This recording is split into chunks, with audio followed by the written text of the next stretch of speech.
I've done a bunch of July 4th DIYs, and today I'm sharing 13 of my favorites. Using mostly Dollar Tree supplies, they're all super easy and a fun way to sprinkle a little patriotic charm around your home.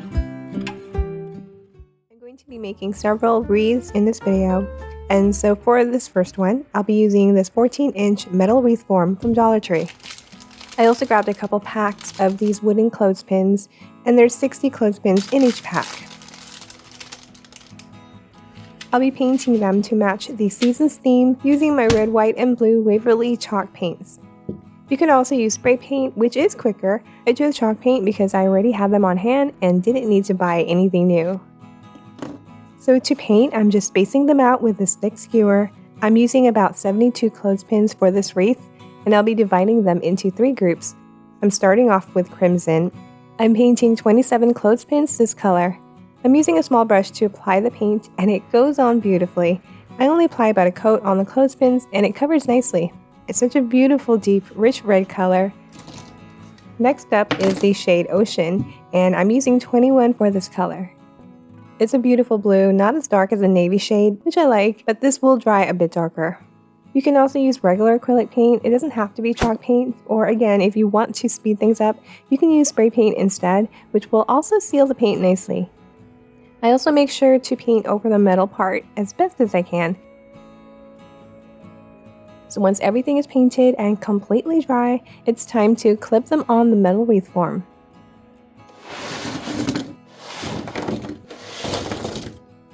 Now I'm going to show you a couple of ways to do this. For this wreath, I'm clipping the clothespins in groups of 3, alternating between red and white. And I'm attaching them onto the 2 inner metal circles.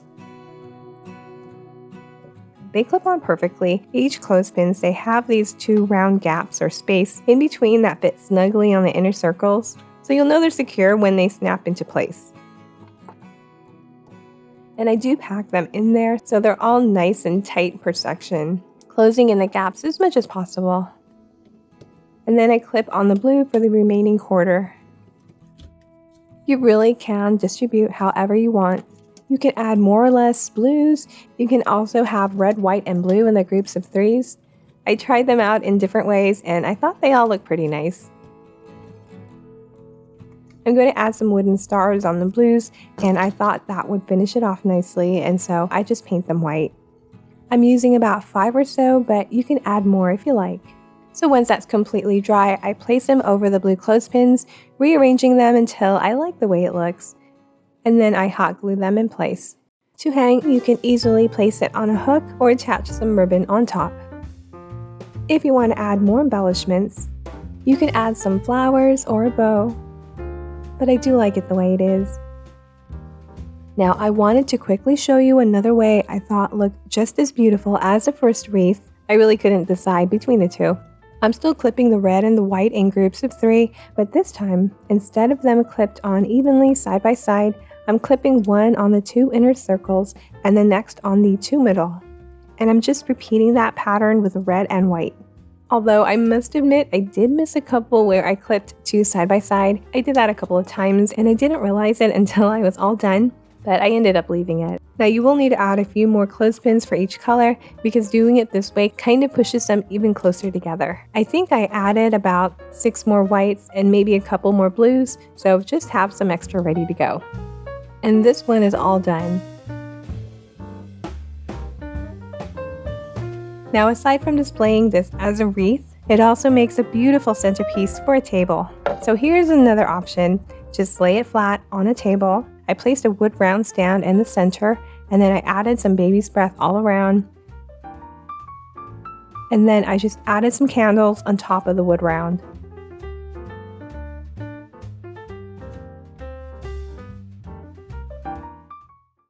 I'm going to be using a couple of these wooden crates from Dollar Tree and 2 of these house-shaped wood frame chalkboards from Dollar Tree as well. I'm going to be gluing the crates together, so I apply some wood glue over the longer sides of the crate, and then I bring the 2 crates together side by side. I clamp it to hold it in place while it's drying, and then I move on to the house frame. I'll be painting the chalkboards front and back, But I'm going to keep the wood frame unpainted because I love the natural wood element of that. So I get some painter's tape and I carefully cover up the frame. So I start with the back side of the house. I'm using Waverly chalk paint in the shade Ocean. This is such a beautiful shade of blue, and it will dry much darker than it looks right now. I want the paint to be completely opaque, so I do a couple of layers. Then I paint the chalkboard side, same as the back. I apply a couple layers so that it's completely covered. Next, I paint the crates. Now on the long side of each crate, I only paint the side edge a bit.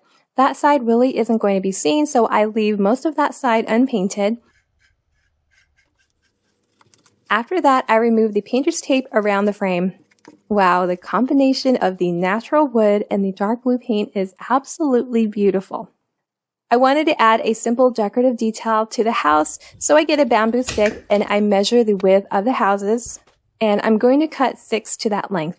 You can also use popsicle sticks as well. And then I just glue them down towards the bottom of the house, spacing them out evenly. It's such a simple detail, but so charming. To secure the crate to the wood frame, I apply a line of glue along the bottom section of the frame, going up to the height of the crate.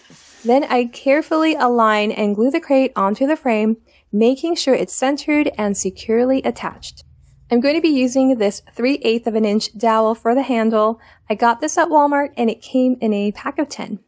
I mark and measure the distance between the two houses on each side of the crates. I also double up the depth of the frame so that the dowel fits snugly between the houses.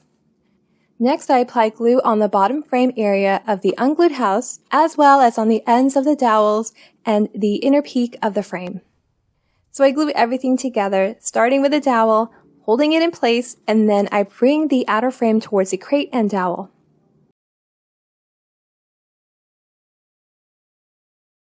But you know what's really awesome about this adorable little house-shaped toolbox? The handle actually functions like a real handle.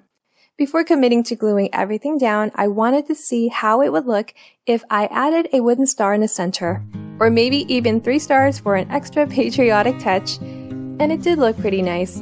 However, in the end, I decided to go for a simpler and cleaner look. That way I could use it for different occasions. I absolutely love how this charming wood house turned out. I'm using a wood board from a Dollar Tree hanging shelf kit. These are super versatile and they work great as a base. I'm also using some of these giant craft sticks and they're a little over 10 inches long. I get these at Walmart and I'll be using about 11 of them for this project. First, I'm laying the craft sticks out side by side so they're all lined up. I want them to fit neatly on top of the wood board, so I place a board right on top and I mark where I need to trim. Once all the sticks are marked, I stack them together and tape them up so they stay aligned, and then I use my miter box and saw to trim them all in one go. It's a super quick way to get clean, even cuts. On a couple of the sticks, I also had to trim just a little off the sides to get a cleaner fit on the board. Once everything was nicely cut, I started laying the trim craft sticks back over the board to make sure they were lined up side by side. Then I glued them down using hot glue. Some of the sticks were a little curved or warped, so using hot glue helped them lay flat. I just made sure to hold them down for a few seconds before moving on to the next one. And that just made it look very uniform and polished. I'm going to stain the wood using this water-based stain from Varathane in the shade Dark Walnut. It's a stain and poly combo, so it gives the wood a really nice finish. So I'm applying it all over with a foam brush, also making sure to get it in between the craft sticks. I did about 2 coats, and once everything is dried, it's time to move on to the next part. I grabbed several of these metal star ornaments from Dollar Tree. I grabbed a red, white, and blue one, and each comes with 2. I'll be using one of each color, and the others I'll be saving for another project. Now I'm clipping off that little circle hook at the top of each star. We won't be needing that part, as well as the beads. I'll be gluing the metal stars onto the board, but instead of laying them flat, I wanted to give them a bit of a lift. So I'm hot gluing a small wooden bead underneath each star to raise it up just slightly.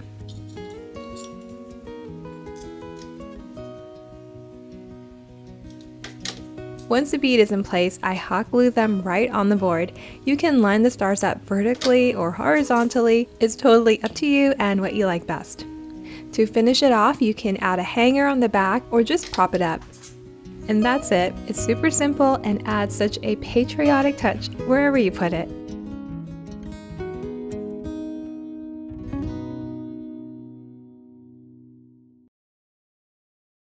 I'll be using 3 of these wooden trays with a star cutout handle from Dollar Tree. I'm going to paint these, so I remove the barcode sticker on the back. I'm actually not going to be painting the bottoms, but I will be applying glue on them. I'll be painting the trays red, white, and blue, and I'll be using these Waverly chalk paints, Crimson and Ocean, and Folk Arts White. I start with a crimson paint, and I brush the paint all over one of the trays. I'll only be applying 1 coat since I am planning on sanding it down a bit to distress. I do make sure not to apply the paint on the base because I'm going to be applying glue on that area. Next up is the blue or ocean, and just like the previous tray, I apply the paint all over, avoiding the bottom of the tray.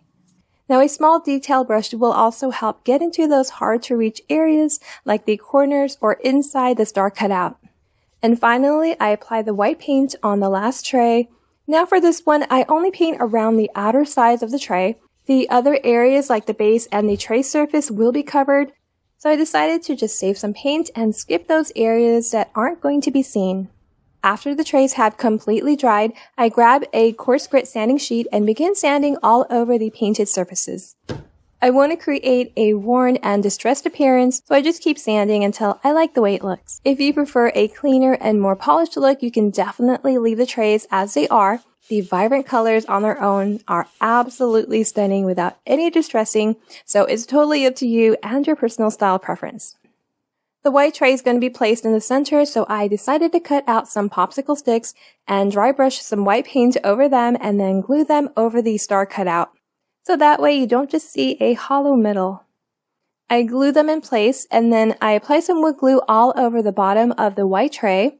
I'm going to stack the trays on top of each other, and the best part is that you can flip them over so that it's a 2-sided design.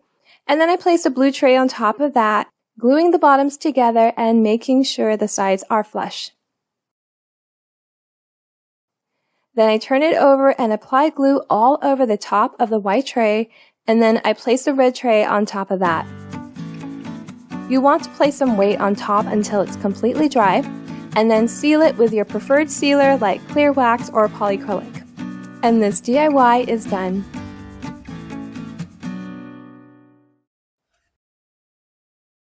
For this DIY, I'll be using this metal wreath frame from Dollar Tree. This one's about 14 inches, so I thought the size was perfect. I also grabbed a couple of Dollar Tree's Patriotic ribbons. One was a solid blue and the other was a red, white, and blue plaid. I ended up switching out the plaid for this red and white checkered ribbon I already had. It's also from Dollar Tree, and honestly, I just like the look of it better. I'm cutting the ribbons to about 7 inches, and I'm using a ruler to make sure I cut each one all uniform. Now you can totally go longer if you want it fluffier, but with the amount of ribbon I had, 7 inches was just the length needed to make sure I had enough and didn't run out of ribbon. I think I ended up with around 14 or 15 pieces total.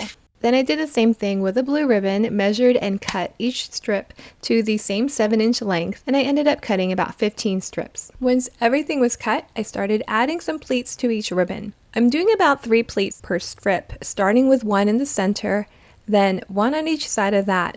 To make a pleat, I just pinch the ribbon together where I want the fold, and then I press it flat with my fingers. It's super quick and it doesn't have to be perfect. Then I just add a little dot of hot glue to hold each pleat in place. I also make sure that each strip still measures at least 6 inches, just so I can still wrap it around the wreath frame without any trouble.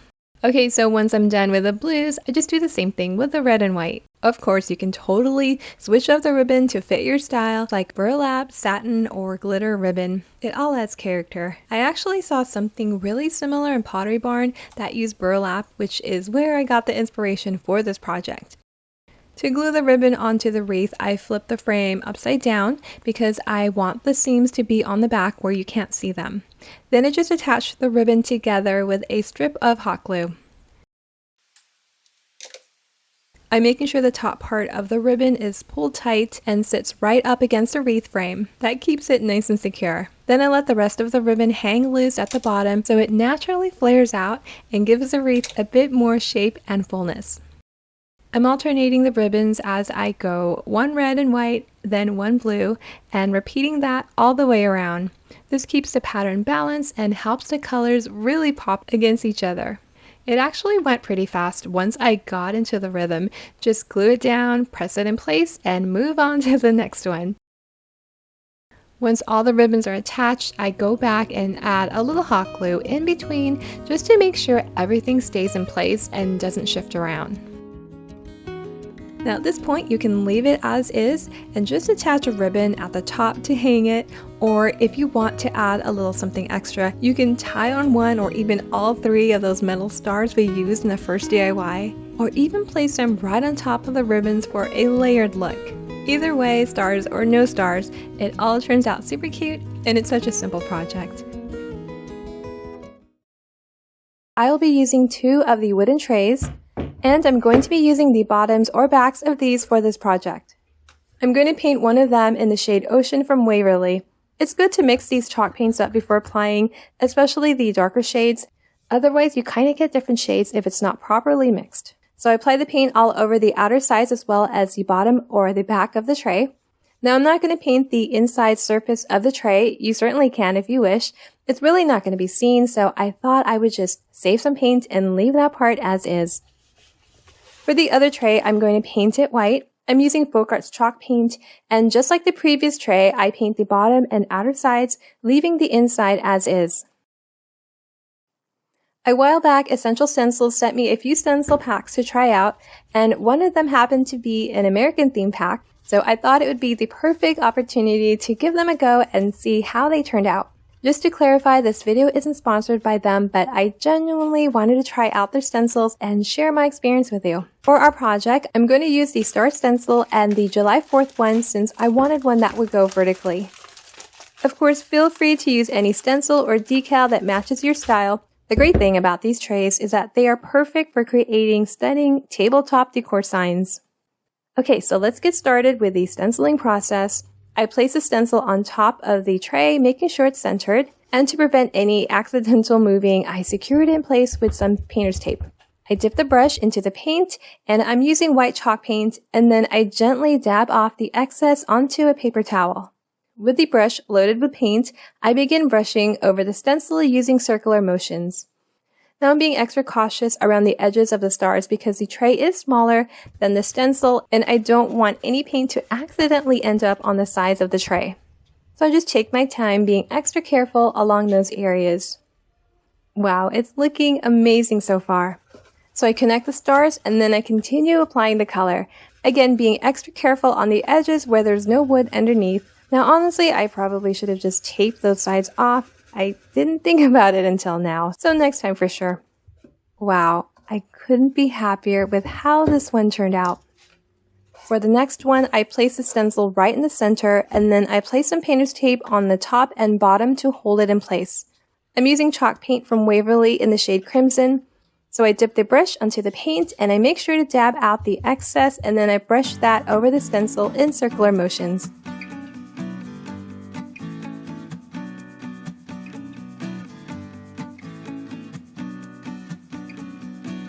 And wow, this one came out just as stunning. I really love how both of these turned out.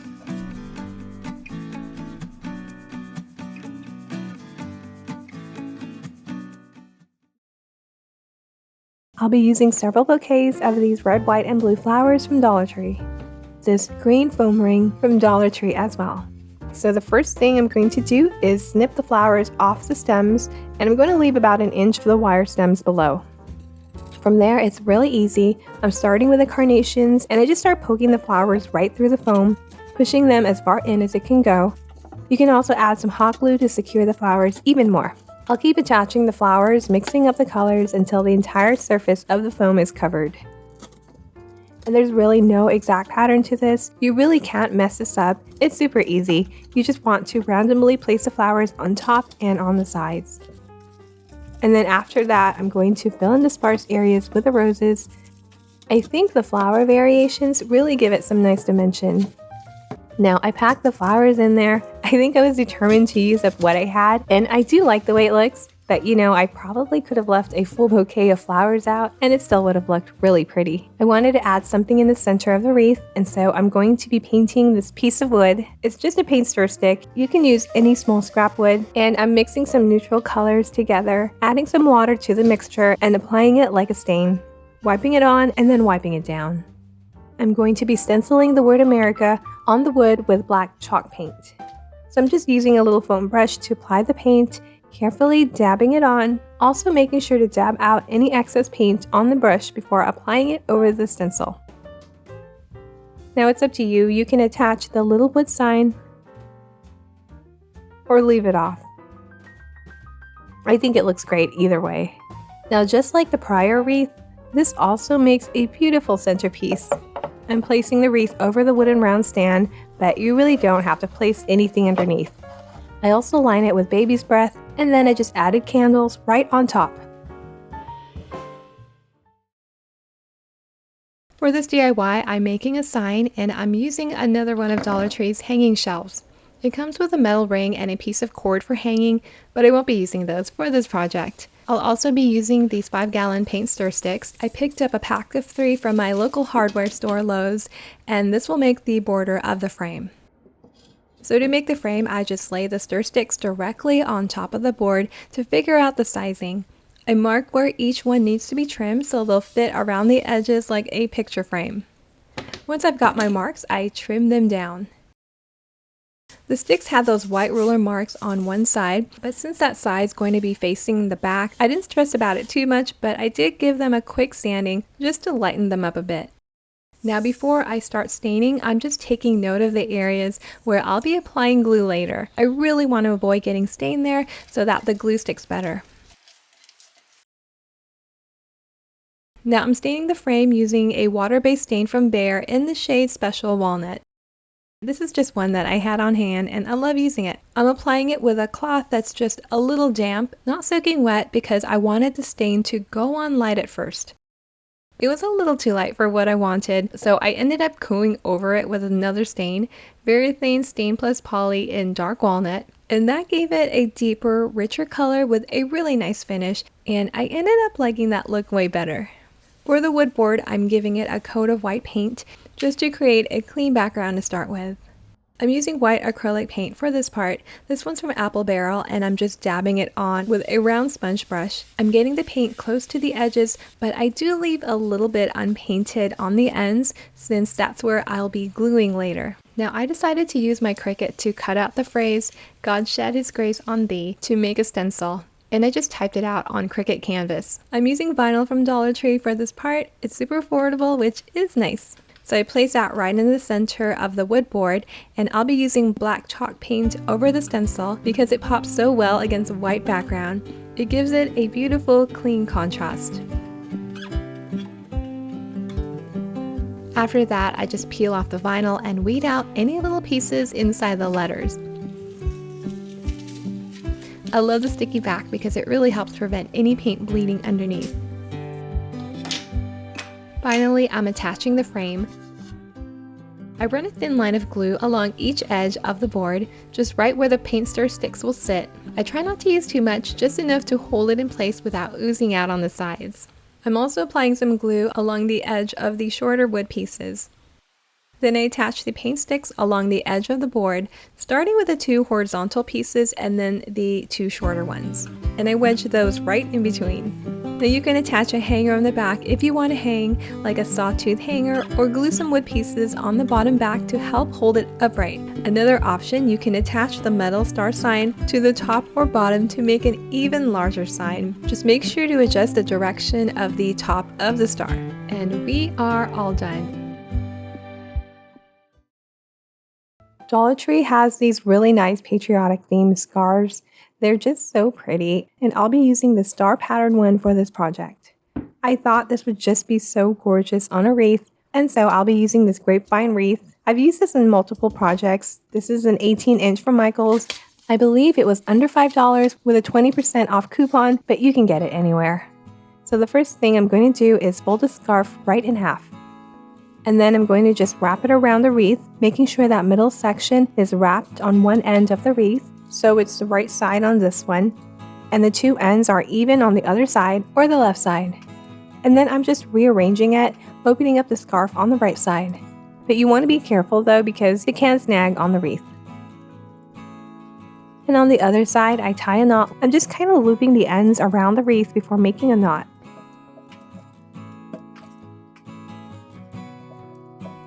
And then you can just double knot it so that it's secure. To embellish, I'm just going to add some white flowers and eucalyptus stems. I'm keeping this very simple and elegant. So I'm just going to take the stems and place them on either side of the knot, going on opposite directions.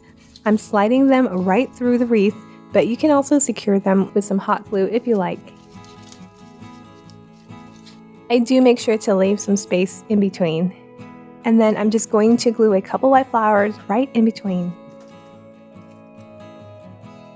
Now after I do that, I fill in any areas where it's needed. I am keeping this very simple, but you can definitely fill it up with more flowers and greenery. And the simple wreath is done.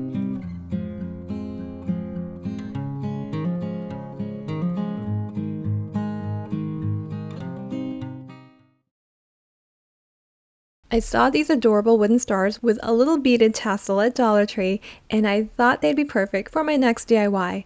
I just love the look of them, and I think they'll make such a cute little accent piece for your decor. Now, I really do like the tassel it comes with, but it looked a little too small and sparse for what I had in mind, so I decided to make my own using some jute cord I had on hand, just to give it a fuller, more finished look. So first, I'm removing the string from the back. It's definitely stapled on there pretty well, so what helped was cutting the string off first and then using some pliers to roll out whatever was left behind. After that, I grabbed my heavy-duty staple remover to get the staples out completely. Of course, you could skip this part and leave the staple as is, but I wanted the back to be nice and smooth. Now, I had a couple of options for what to use to make my tassel, but since the star is a good size, I ended up going with a thicker jute cord. To make this tassel, I'm just wrapping the jute around this small wooden board I had on hand. It's about 6 inches wide. I wrapped it around about 10 times, but that part really depends on how full you want your tassel to look. Once I had enough loops, I snipped the end, carefully slid the whole thing off, and tied a little knot, which will be the top of the tassel. Then I cut through the loops and the bottom to open it up and give it that classic tassel shape. To make the ends of the tassel, I take some thinner jute string and wrap it about 1 inch down from the top. I just add a little hot glue to hold the end in place, and then I wrap it around until it's about 1/2 inch thick. To finish it off, you can add a little glue on the end to help hold it in place, but personally, I like to thread the end through the center using a yarn needle for a cleaner finish.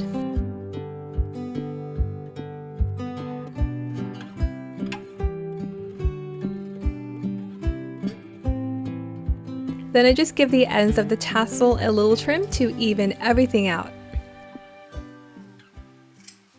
To add a little pop of gold, I'm applying some rub and buff to the top of the star. I don't want to cover the whole thing, I still want that base color to show through, so I'm using a tiny bit on a foam brush that I trimmed down. Then I just slightly rub it over the raised edges of the star for that pretty brushed gold look. I also added a little to the sides too, just to tie it all together and give it a more finished look.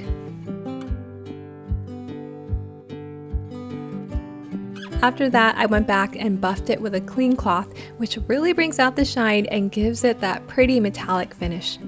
I'm keeping that natural wood and red combo, but I wanted to add a few more beads to the tassel, especially some extra red ones. So I used a few beads I already had on hand. I'm painting several of them using this crimson chalk paint. Instead of mixing them with the red beads it came with, I decided to paint a fresh set so everything looks nice and uniform. Next, I'm stringing the beads through the tassel's jute string, just alternating the red and natural wood. After that, I'm gluing the tassel and the beads to the bottom of the star, and I'm just hot gluing the end of the cord on the back of the star.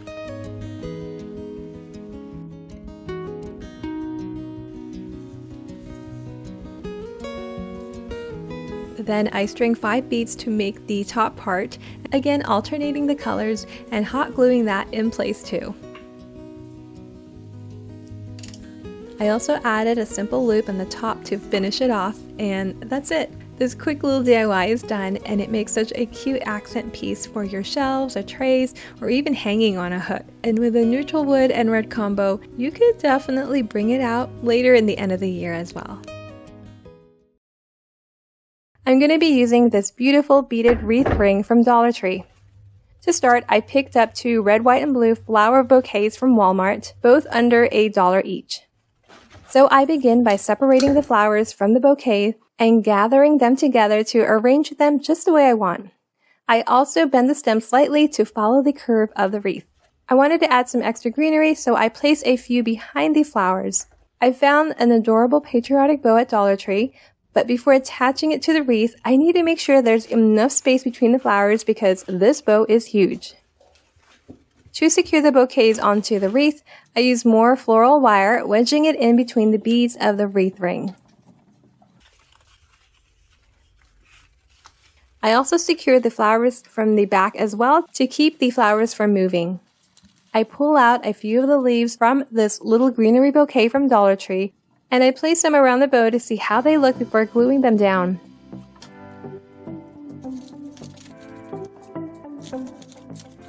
I wanted to put a wooden sign over the wreath, and I already had one ready to go from a previous project. I made this one using some paint sticks stained with Waverly antique wax, and the phrase was from a Dollar Tree decor which I pulled out, but you can certainly customize the wording to whatever you like. So I glue that down and I attach some ribbon on top, and this DIY is done.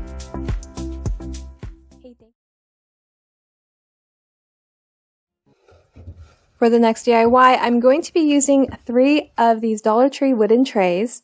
I'm going to paint them with some acrylic paint that I have, Apple Barrel's Deep Navy and Apple Red, and Craft Smart's White. I'm going to be painting the trays all over with these paints. I start with the blue and I thin it out with some water. I don't want it to go on too thick. I kind of want it to go on like a stain, so I apply the color and then I wipe it down. This paint was so pigmented, I kind of regretted not wearing gloves, especially since I was painting the whole tray.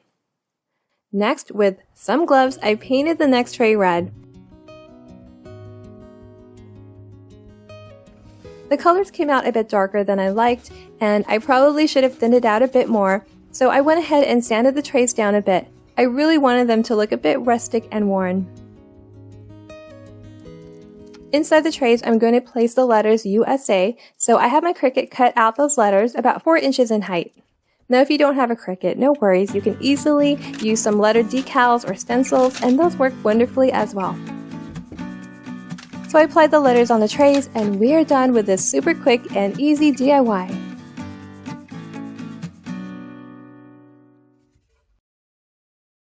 The last DIY is going to be a quick and simple one.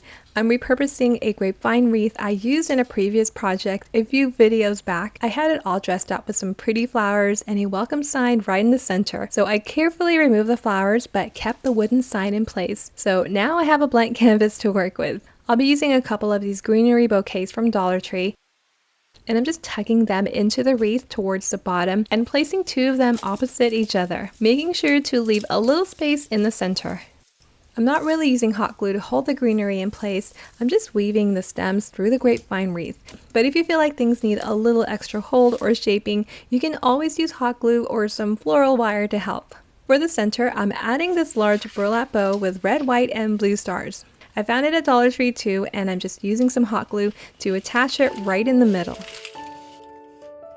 To finish it off, I decided to add a few small wooden stars around the empty part of the wreath. I'm painting them with white chalk paint, but to get that weathered rustic look, I'm just dry brushing the paint on lightly, just enough to let some of that natural wood peek through. That way I don't even need to sand it afterwards. Then I staggered them around the top part of the wreath and glue them down. You can attach a ribbon on the top to hang it or just hook it onto a wreath holder. And that's it. This quick and simple wreath is done.